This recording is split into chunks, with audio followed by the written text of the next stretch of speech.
Right. Firstly, is it okay if I go first and mention the stance by the AFL tonight and the collective standing of the violence against women? And I think as a footy club, we've been supporting that program through our own club for a number of years now, 9 or 10 years of making sure that we stand up for that. I think it's a scourge on us as a society, and that we need to make sure we make this stance, we make it strongly together, and we stop this. It just has to stop. This is not something we should accept in Australia, and it's something tonight I'm proud of the AFL in the way that they took the front foot and made that stand out there tonight emotionally together as two clubs against this violence, and we have to stop it. From there.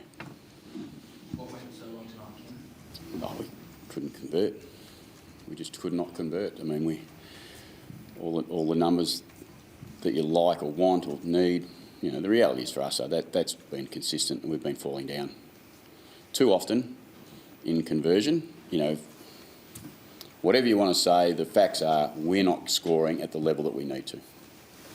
So what is that? I think Chad Corn said that you've never put more work in. That's 100% right. We've never put more energy into our conversion as a football club from the whole time of pre-season all the way through. That then says that there's a few things that might go into that then.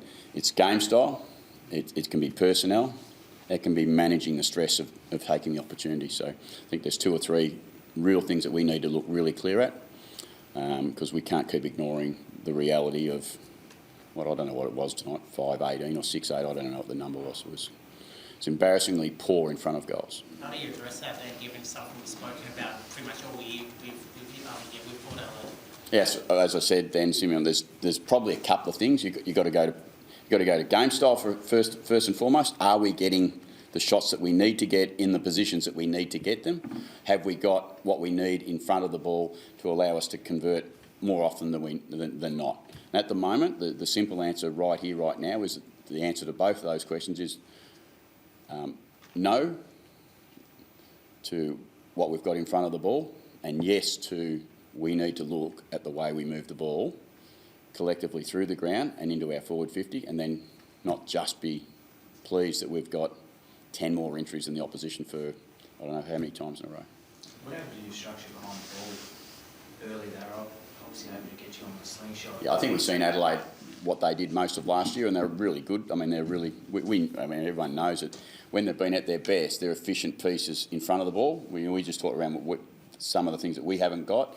They've got some stuff up in the front with their ball movement that they can really capitalise on, and their efficiency of going forward at speed is a challenge for most clubs. And for us tonight, it was particularly first quarter.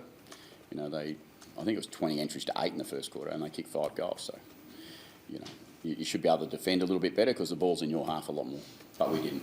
Ken, the power of hindsight's a very powerful thing. Do you guys think you made a mistake playing Connor Rozee tonight? Yeah, we did.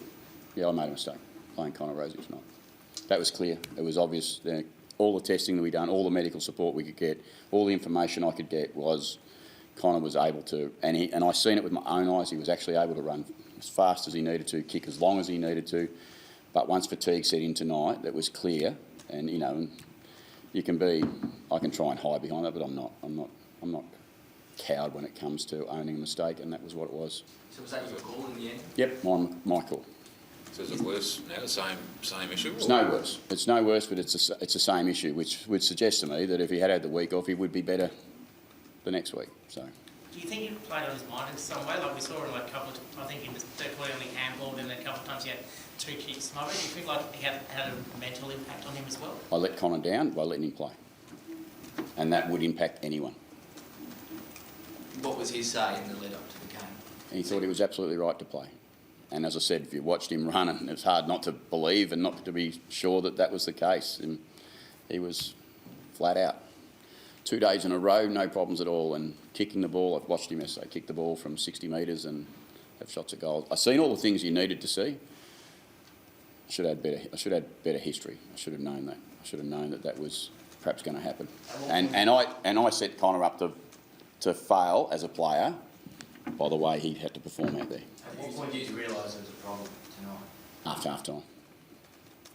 In that respect, he couldn't get to top speed, and he was reluctant to kick. is what I seen, and that's what I asked him when he came off. Did you Does not that- think does that about make- subbing him out earlier? Sorry? Did you not think about subbing him out earlier then? No, not earlier. We got to half time and we thought we were going okay, and that was the question. He was going okay, he thought.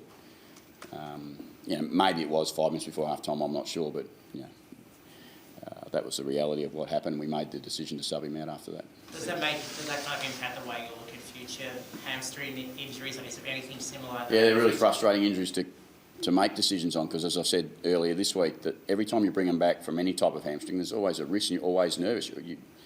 And particularly for repeat offenders with their hamstring injuries. Connors was a first-time hamstring, so we were trying to get information around what that looked like.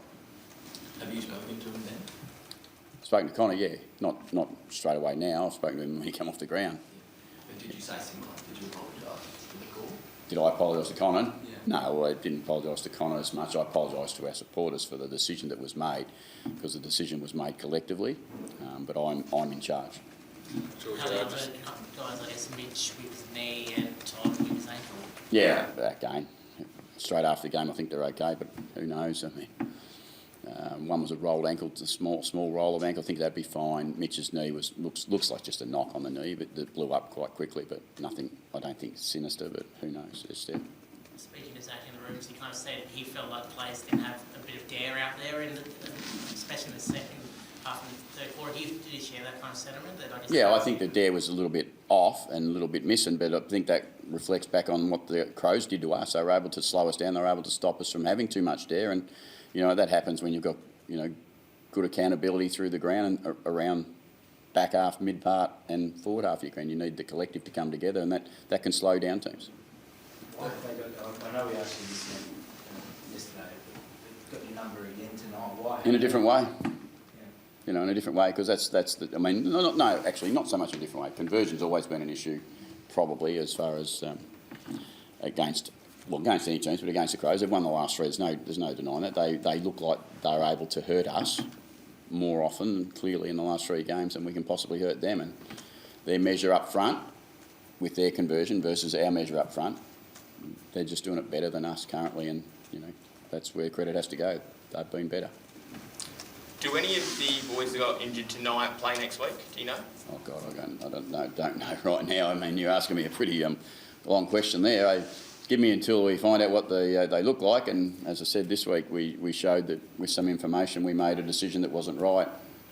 Hopefully next week we learn from that. Well, Jeremy Finlayson in the curtain raiser, 21 disposals, 4 goals, I think. He put his hand up and showed that he's ready after the suspension. Yeah, and then again we made a decision for Jeremy to come back and get some football under his belt. He'd missed a lot of time through his own mistake, and the right thing now is that he gets going and comes back and plays when we select him in the AFL team. Is there a mental and emotional component in that as well as football? I guess, No, there's all things that we have to consider when we make a decision like that. After a month out of football, what's the best way to return? And we chose tonight that was to come back for the Magpies. Fair to say Connor's in a bit of doubt for Geelong. Yeah, that'd be fair, I reckon. That'd be fair. We'll have another scan now. Yeah, I think that's exactly what will happen. He'll have another scan, and we'll make sure there's no extra, if there is any extra damage, or because there was very little damage on the scan last, so that's why it was tricky. That's just what happens. You get if you scan enough. I often say to our doctors, if you scan every player every day, you will find something that doesn't look quite right. But we do scan the players to get some clarity, and we got some clarity last week, and obviously not enough. All right.